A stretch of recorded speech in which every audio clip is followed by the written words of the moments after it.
Hello, everyone, and welcome back. So, before we go forth to save someone else's life through financial allocation, through the velocity banking method, I wanted to remind you that you can do this as well. All right. So, the goal here is to let you know that this is possible and we take you step by step. But for those of us who still don't get it, don't worry. We're coming out with a class to further educate you, and it's going to be another class. I had the first class very successful. It's going to be another class going deeper into the velocity banking method. There's going to be a lot of videos that you just haven't seen before, and also we have some velocity banking software that is available as well. Let me tell you something that's going to be amazing. So listen, like, share, and subscribe so that you can stay up to date on the velocity banking, on credit cards, on credit lines. And of course, our membership will be getting that more in detail, those more disclosures that the credit cards and the credit lines are coming out with. And they're going to be, the members will absolutely be educated on what's going on, perhaps something that they didn't know before. So, mm, mm, mm. Let me get into this right now. All right, right now. Amy said, I have one credit card. Okay, it's got a $3,000 credit limit, under 30% usage. Very good job, Amy. $900 in debt, $2,100 available. Okay, $30 monthly payments.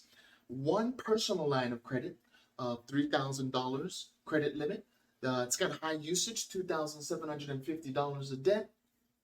All right, $250 available and $88 monthly payment. So it's going to be a little over that 30% credit utilization rate on that one. The consistent income is $660 a month. $150 to $300 a month varies from other income sources. So that's in addition to this income source. Consistent, the expenses are consistent, $500, all right? And the projected increase in additional expenses is going to jump to $1,300, okay? That includes rent, utilities. Now, she says she doesn't clearly understand how to use the line of credit or the credit card in velocity banking to grow credibility, cash flow, etc. Can you share or suggest ways to utilize the velocity concept for this scenario? Thank you so much, Amy, for that question. We're going to get into it right now. So, what does all of this look like is the first point we want to establish. So, we want to make sure that you know what that looks like. All right, let's go ahead and go over it again. The type of line of credit is going to be the credit card, first of all right? The limit is going to be $3,000 credit limit. Good job, Amy. All right. Balance is $900 on this particular credit card, and the availability is $2,100. That's what we're talking about. All right. The credit line. She also has a credit line, a personal line of credit. $3,000. That's another $3,000. Amy, that's a good thing. All right. The balance on that one is $2,750. Don't get nervous about the balance. All right. And the availability is $250. Now, I know what you're saying. Where's the monthly payment? We'll get into that shortly, all right? We also have the income here of $660 and other sources of income would say it's actually from $150 to actually $300 a month. We just went conservative on this one and took the lowest amount just in case. What if there's not a $300? What if it's not a $200? What if it's not anything higher than the 150? We want to make sure that we're conservative and being safe and managing our risk when it comes to fluctuations in income. All right. Now, expenses, $500. We know that off the bat. Okay. She said in the future, it could go up as high as $1,300. Now we're going to see that as a challenge because what? That negative cash flow, right, that's going to result from that could be an issue that we need to address, but we will address that right after this. Now, you may have noticed that I did not include a minimum monthly payment. Does anybody know why that is? It's because when you are utilizing the velocity banking method, you're going to place your income inside of the line of credit, preferably, preferably utilizing the highest line of credit to do so. When you do that, would you need a minimum payment? Not on the line of credit that you placed your income in. You simply wouldn't need a minimum monthly payment. Why? Because that $88 a month is going to be swallowed up by that $660. Or if you were to use the other one, which is $30 monthly payment, that $30 monthly payment is going to be swallowed up by the $660 that you placed inside of that line of credit. Now, let us go forth and continue on with how she is going to utilize this line of credit. This is what she wants to do. She wants to grow her credibility, okay, increase her credit score. She also wants to have that cash flow pay down that line of credit, and etc. We're going to be getting on a call later on so that we can get further into her situation, but I wanted to point this out to you, okay?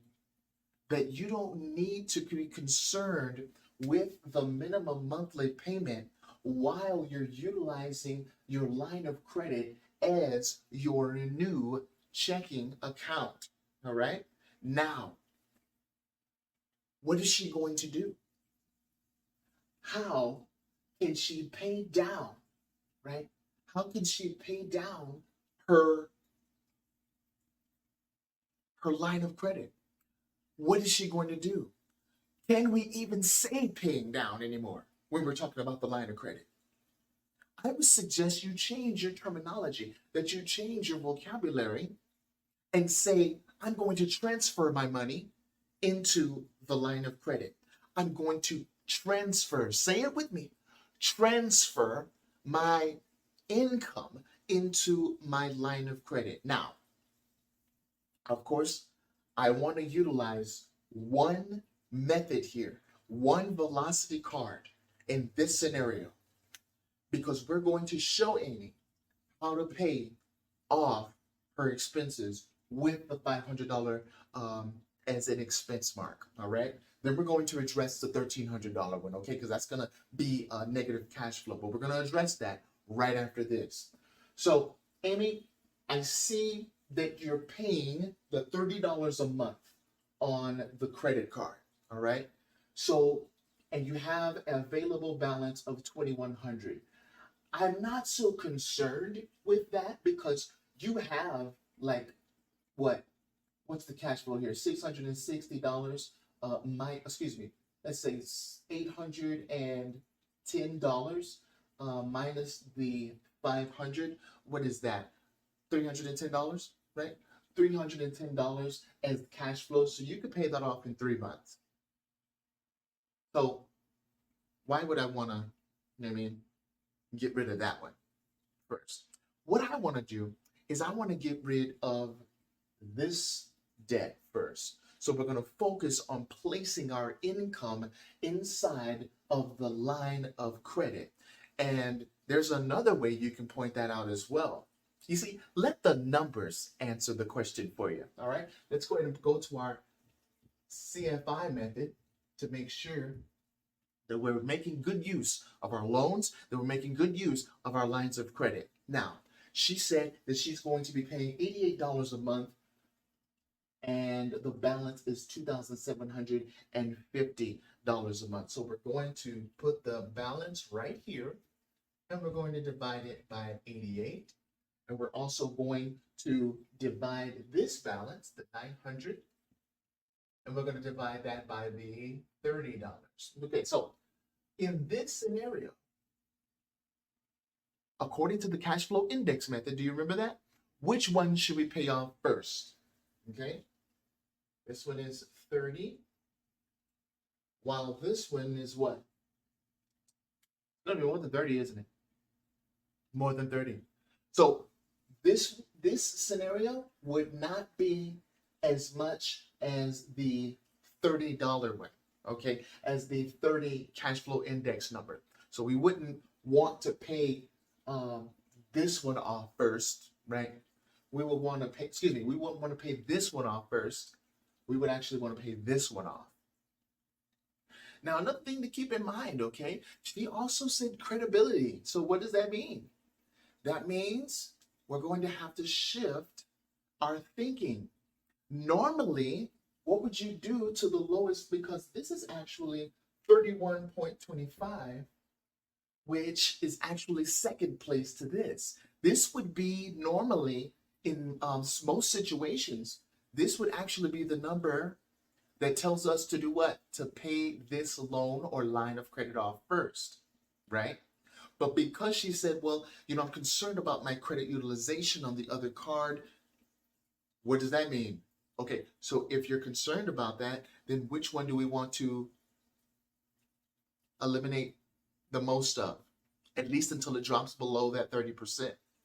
Then we want to go ahead and we eliminate that one. Okay, we want to draw down those available, that balance, so that it gets below the 30%, and so that credit score can reflect a higher percentage, okay, a higher number, because that's what she wants at the time. Is that right? All right. And that's why I'm saying, hey, get with me. All right. Continue to email me. I do apologize for taking so long to get back to you, but we are there for you.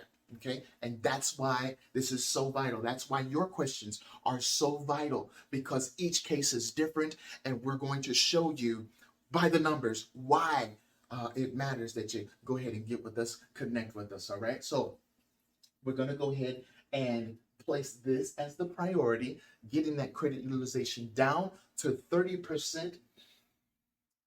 Look at how much is available, all right? So we want to go ahead and we want to place our income inside of this one. So since we're going to do that, we want to draw out this example for you so that you can see it in real time. Is that okay? So let's do that right now. All right, we're back. So what I wanted to do is I wanted to go ahead and show you how we're going to pay down this card in less than 9 months, right? So remember the income and the expenses. And they're like, well, we're never going to pay this off because I got to pay $88 a month, right, on one card and $30 a month on the other. I'll never pay this off. Not true, okay? We got to change how we are allocating our finances. So we take the income, okay, and we place it inside of where? Our credit card, our credit line, in this case, okay, $810 is going inside of the line of credit. Now, we understand that we also have expenses, okay? And the expenses are getting paid from where? That's right, the line of credit. This line of credit, all right? Now that leaves us with a cash flow of what?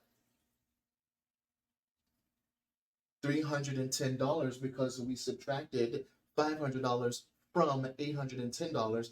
$810 minus $500 is $310, all right? And that's what's going to stay inside of the line of credit. That is what is going to pay off the line of credit. That is what's going to help us to reduce our credit utilization ratio all the way down below 30%. Usually, we recommend 28% at the most. However, we know that things come up, all right? Now, that's what we want to do. Okay? We want to get it down as much as possible. And like I said, when we get on that call with you, we're going to show you step by step what we're talking about. We're also going to show you charts so that you see it right there in front of your face. Can't wait to speak with you. Now, $310. So what we do in order to determine how long it takes to pay off with this $310 in the line of credit, we take the balance, okay, which is $2,750, and then we divide that by what? What's paying it off? $310 is what's paying it off. And when we put all that together, you'll see that it comes to a number about 8.9 months. All right, 8.9 months. You'll go ahead and pay this whole thing off, and it will no longer be a big deal to you. Now, you didn't have to scrimp and save. You didn't have to eat beans and rice. You didn't have to take on second, third, fourth jobs, okay, for any of this, right? You just had to think of your finances differently than you did before. Now, the question comes up, but what if, CJ, I have $1,300, right? Remember this number. Don't leave me out, right? What about this number, CJ? How am I going to pay that off? You know, that's a very good question, and I want to examine that further next. All right, so what you're going to need to do, if that's the case, you're going to have negative cash flow, because if you're bringing in $810, right? $810 and minus, right? Minus $1,300, that's going to equal negative $490. Negative $490 each and every month. Let's say that went on for 6 months. That's a negative $2,940, which is no big deal. You know why? Because if you get yourself, a balance transfer card, of, let's just say $10,000. It may be a little less. It may be a lot more. But let's just give yourself a nice round number of 10 grand, okay? And let's just say it's an introductory period, 0% APR. These cards still exist. We're going to give you that information, all right? And let's say, hey, you know what? We got these cards for you, or this card for you, and it's going to be 0% for 18 months or 24 months or even 12 months, all right? What does that mean? That means, I know, you know what? You're not going to believe this, all right? But $10,000, right, divided by 1,300, folks. What I'm about to say is going to be very controversial, but I want you to take it at heart, all right? You can continue on with those payments of the $1,300 a month on that card for 7 months without going over the $10,000 mark. I know there are some of you who have never been in situations such as these, right? However, right, when you don't know what else to do, then these are situations that we need to look at, all right? Now, again, I'm thankful that you're going to talk to me before you do this, all right? So that you know what to do next and how to pay the cards off and what you're going to do next with your money, because let's just face it, we do need to increase our value, don't we? And so that's why we want to let you know that there are 2 expenses that you need to be concerned with, Amy. And that's the productive expense. That means getting a business, investing, whether it's real estate investing, paper investing, crypto investing. Know what you're doing with that, okay? Productive expenses and protective expenses, meaning insurance. How does your life insurance look? Are your finances secured. All right. We need to look at those expenses and then invest accordingly so that we can get this number up and the debt number down, the bad debt number down. All right. So that's what to do. Look inside of the balance transfer cards. Those of you who don't even know, right, what credit is, or you're new to credit, we've got credit cards down in the description link below. You can start out with that. Make sure you talk to me. Let me know what's going on. Kenny, I haven't forgot about you. Answer me back in the email. All right. We have not forgot. So yeah, I know this has been a pretty lengthy video, but we needed to get inside of this situation so that we could save Amy from her situation. All right. Thank you so much. Don't forget to like, share, and subscribe, and we will talk to you all later. God bless and have a great night.